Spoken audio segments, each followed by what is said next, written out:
Assalamualaikum warahmatullahi wabarakatuh.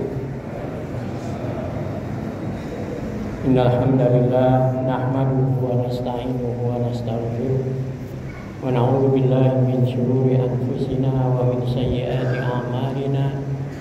May yahdihillahu fala mudilla lahu wa may yudlil fala hadiya lahu.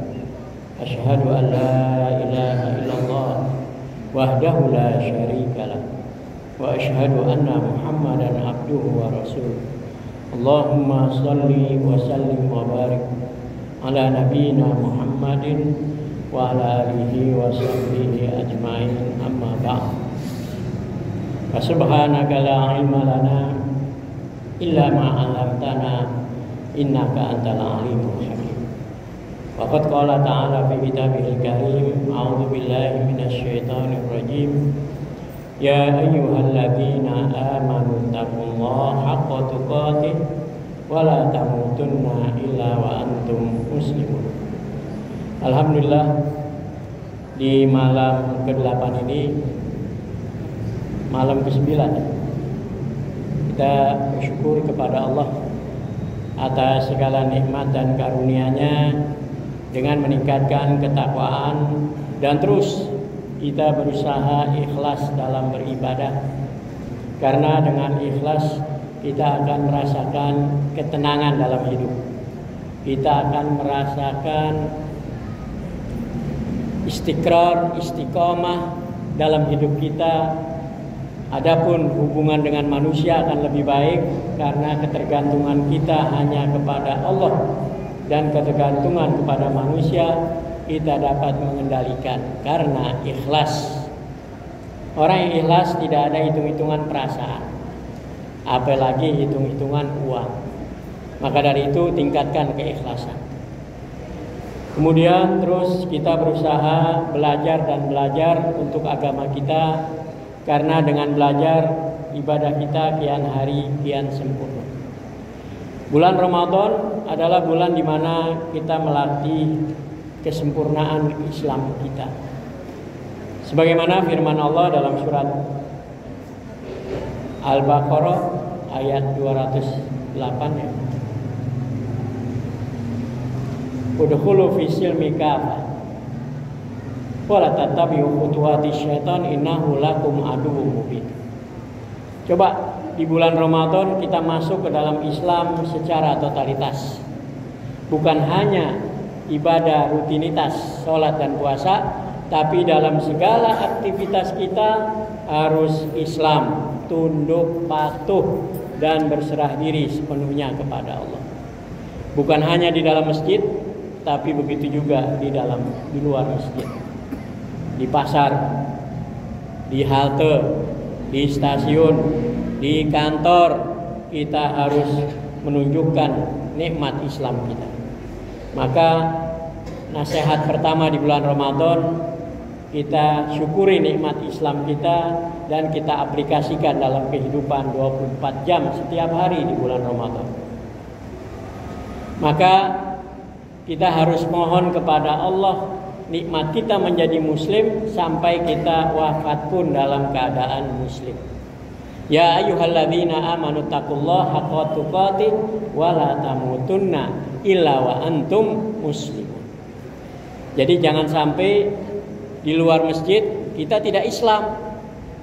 Hanya di masjid kelihatan kita rapi, berakhlak, bersih, memang dituntut untuk beradab masuk masjid.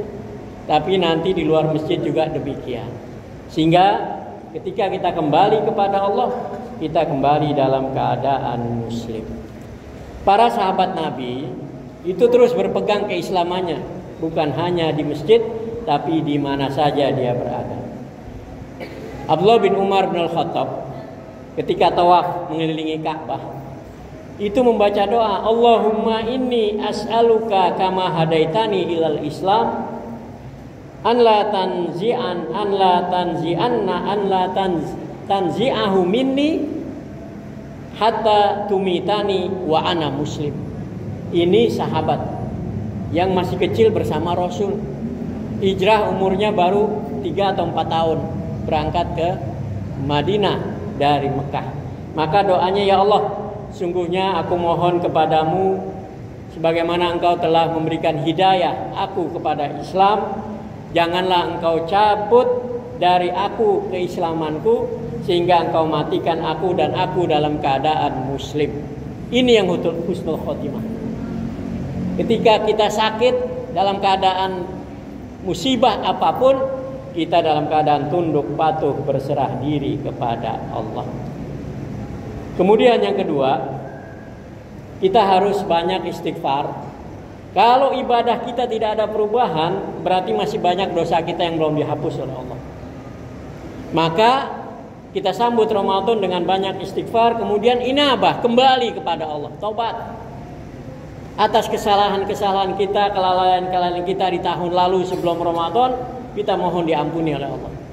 Sehingga terjadi perubahan dalam hidup kita. Tidak merupakan ibadah rutinitas, tapi terjadi peningkatan-peningkatan. Ya, dalam hal kita beribadah kepada Allah. Firman Allah dalam surat Az-Zumar ayat 53 sampai dengan 59. A'udzubillahi minasyaitonirrajim. Qul ya ibadiyalladzina asrafu ala anfusihim la taqnatu min rahmatillah. Katakan hai kamu Muhammad, wahai hamba-hambaku, kata Allah, orang-orang yang melampaui batas atas diri mereka, kesalahan yang sudah banyak, bahkan kata Nabi meskipun kesalahannya sampai ke langit, Allah akan mengampuni asal dia mau beristighfar. Maka alladzina asrafu ala anfusihim la taqnatu min rahmatillah innallaha yaghfiru dzunuba jami'an. Sungguhnya Allah akan menghapus semua dosa-dosa. Innahu huwal ghafurur rahim. Sungguhnya dia Maha Pengampun lagi Maha Penyayang. Kemudian setelah istighfar, mohon ampun kepada Allah, inabah, taubat, kembali kepada Allah, berusaha bertumpus lumus melaksanakan perintah Allah dan meninggalkan segala larangannya. Wa anibu ila rabbikum wa aslimu lahu. Dan kembalilah kalian kepada Allah, Tuhan kamu, dan Islamlah, tunduk dan patuhlah kepadanya. Min qabli, sebelum datang, an ya'tiyakumul azab tsumma la tunsurun. Sebelum datang kepada kalian azab dan kamu tidak ada yang tolong. Ini Allah sudah beri peringatan di Al-Quran. Kemudian setelah itu wattabi'u ahsana ma unzila ilaikum. Dan ikuti yang lebih baik yang Allah turunkan kepada kamu. Min qabli ayyatiyakum al-azab baktah, sebelum datang azab mendadak. Jadi kadang-kadang azab datang mendadak. Hari kiamat itu siapapun ditanya nggak ada yang tahu. Malaikat nanya Nabi bilang yang ditanya tidak lebih tahu dari yang bertanya. Malaikat pun nggak tahu, yang selalu melapor menghadap Allah nggak tahu kapan hari kiamat. Maka terjadinya bisa baghtah. Ramadan kesempatan melatih diri kita untuk Islam. Sehingga kita kembali kepada Allah dalam keadaan muslim. Wa antum la tash'urun, dan kamu gak bakal merasakan. Karena kiamat itu, yang namanya langit bumi itu meledak spontan, gak ada yang tahu. Utusan Allah Muhammad Rasulullah gak tahu. Jadi kejadian bisa spontan. Maka ayo kita pertahankan Islam kita. Ramadan ini adalah saatnya kita melatih. Kemudian jangan sampai antakula nafsun ya hasrata ala ma farratu fi jambillah in kuntu laminas sakhirin. Penyesalan, aku telah melalaikan kehidupanku di samping Allah fi jambillah, ya. Kemudian bahkan aku memperolok-olok agama Allah, memperolok-olok Al-Quran. Na'udzubillah min zalik. Penyesalan ini gak ada gunanya. Ayo, Allah sudah peringatkan dari awal, ya. Atau taqula law anna Allah hadani lakuntu minal muttaqin. Atau kamu bilang apa? Kalau dulu Allah beri hidayah aku termasuk orang bertakwa. Penyesalan tidak ada guna.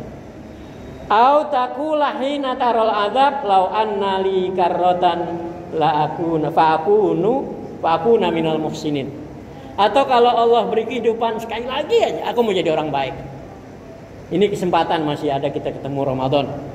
Ayo kita menjadi orang baik. Tingkatkan ketakwaan kita. Pertahankan terus Islam kita. Tunduk patuh berserah diri. Jangan hanya di masjid.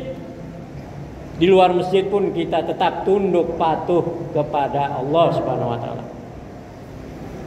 Kemudian Allah katakan dalam ayat 59 surat Az-Zumar, bala qad ja'atka ayati. Gak bisa, tidak ada penyesalan. Karena langit bumi sudah hancur. Ada kehidupan baru yang lebih baik. Bala, telah datang kepadamu ayat-ayat. Fakadzabta, tapi kamu telah mendustakan. Biasanya kalau mendustakan itu meningkat menjadi sombong. Wastakbarta. Fakadzabta biha wastakbarta. Itu tahapannya. Kalau sudah mendustakan Al-Quran, dia akan sombong, congkak. Kemudian kalau dia sombong nanti sudah tidak bisa menerima Quran. Wa kunta minal kafirin. Bohong, sombong, jadi kafir. Bohong, sombong, kemudian jadi kafir. Maka mari di bulan Ramadan terus kita mempertahankan nikmat Islam kita. Sampai kita mohon kepada Allah, dan jangan kau cabut Islam, ya, dan jangan kau matikan aku kecuali aku dalam keadaan tunduk patuh dan berserah diri kepada. Yang ketiga adalah mari kita tilawah Al-Quran, karena nikmat yang paling besar adalah membaca Al-Quran. Ibadah yang paling utama, kata Nabi, membaca Al-Quran. Siapa yang sholat tidak baca Al-Quran, sholatnya tidak sah. Harus baca Al-Fatihah. Al-Fatihah rukun. Maka Nabi bersabda dalam hadis, man qara Al-Quran thumma ra'a ahadan utiya afdal mimma utiya faqad istasghara ma 'azzamahullahu ta'ala. Sesiapapun membaca Al-Quran kemudian dia merasa bahwa seorang telah diberi sesuatu yang lebih utama daripada yang dilakukan, daripada baca Quran, maka dia telah meremehkan sesuatu yang diagungkan oleh Allah. Jadi nikmat yang paling besar tuh kita bisa baca Quran, diulang-ulang dan memahami. Itu nikmat paling besar. Bukan punya rumah megah, bukan punya mobil mewah, bukan punya pasangan yang ganteng atau cantik, bukan punya anak yang banyak, pintar, bukan. Kita bisa baca Quran, mengulang-ulang, memahami, itulah nikmat yang paling besar. Barang siapa yang mengatakan nikmat orang lebih besar dari nikmat yang saya sedang lakukan, berarti dia telah meremehkan nikmat yang diagungkan oleh Allah Subhanahu wa taala. Maka Nabi bersabda, afdalu ibadati ummati tilawatil Quran. Afdalu ibadati ummati tilawatil Quran. Ibadah umatku yang paling utama adalah baca Quran, diulang-ulang sampai paham. Maka di Quran ada 3 kalimat perintah baca. Yang pertama Iqra. Iqra itu membaca dan merenungkan. Yang kedua tilawah. Tilawah itu baca diulang-ulang sampai benar dan paham. Yang ketiga tartil. Warattilil Qur'ana tartila. Baca dengan tenang, jangan terburu-buru. Inilah perintah membaca di Quran. Maka cukup kita hanya baca saja sebanyak-banyaknya. Sekarang kita tingkatkan membaca dan memahami Al-Quran, sehingga Al-Quran menjadi pedoman hidup kita. Di bulan Syawal nanti pedoman hidup kita adalah Al-Quran. Maka perintah Allah dalam surat Shad ayat 29, kitabun anzalnahu ilaika mubarak liyadabbaru ayatihi waliyatadzakkara ulul albab. Sebuah kitab Al-Quran yang kami turunkan kepada engkau Muhammad penuh dengan berkah, agar mereka merenung, mentadaburi, kemudian memahami, dan agar orang-orang yang berakal sehat mengambil pelajaran. Waliyatadzakkara ulul albab. Maka ditegur dalam surat An-Nisa 82, afala yatadabbaruna al-Quran walau kana min indi ghairillah lawajadu fihi ikhtilafan katsira. Maka mengapa kalian tidak mau merenungkan Al-Quran? Mengapa mereka tidak mau memahami Al-Quran? Dan kalau seandainya Al-Quran bukan dari Allah, akan terjadi perselisihan yang banyak. Kita kenapa sholat berselisih? Masjid bisa pecah karena tidak mau kembali kepada Quran. Ketika kita meninggal Quran, kita bertumpu sumus hadis. Mempertahankan hadis, kita pegang pendapat ulama. Mempertahankan pendapat ulama, kita ikuti meskipun orang bodoh atau orang kafir yang mendukung kita. Ayo kembali kepada Quran. Syahrul Ramadan alladzi unzila fihil Quran hudan linnas. Bulan Ramadan diturunkan Al-Quran petunjuk bagi semua manusia, yang beriman maupun yang belum. Wa bayyinatin minal huda, bukti-bukti petunjuk ada di Quran. Baca, renungi. Kita bisa baca kejahatan orang semua. Wal furqan, yang membedakan yang hak dan yang batil. Maka orang bertakwa, petunjuk pedoman hidupnya Al-Quran. Dan orang bertakwa adalah orang yang beruntung. Ulaika ala hudam mir rabbihim wa ulaika humul muflihun. Karena orang bertakwa itu berpegang dengan Quran. La raiba fi, tidak ada keraguan di dalamnya. Hudan lil muttaqin, pasti jadi petunjuk bagi orang bertakwa. Maka ayo, kesempatan di bulan Ramadan, kita baca Quran, kita ulang-ulang, kita tadabbur.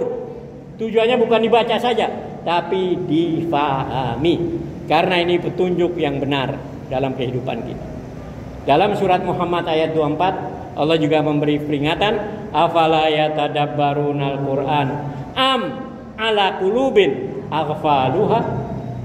Maka mengapa mereka tidak mau merenung Al-Quran? Apakah hati-hati mereka terkunci? Ada gembok? Allah sudah beri rahmat pendengaran, penglihatan hati. Ayo di bulan Ramadan kita dalami, kita baca ulang-ulang, kita pahami, sehingga di bulan Syawal nanti Al-Quran menjadi pedoman hidup kita. Yang berselisih akan bersatu, yang sombong akan tawadhu, yang mudah ditipu akan cerdas dengan membaca Quran. Semua karakter manusia dijelaskan di dalam Al-Quran. Ada mukmin muttaqin, ada kafir, ada mukmin munafik, ada mukmin fasik, ada mukmin musyrik, dijelaskan di awal surat Al-Baqarah. Semoga Allah memberikan kemudahan dan kepandaian bagi kita semua. Hadanallahu wa iyyakum ajmain. Wassalamualaikum warahmatullahi wabarakatuh. Assalamualaikum.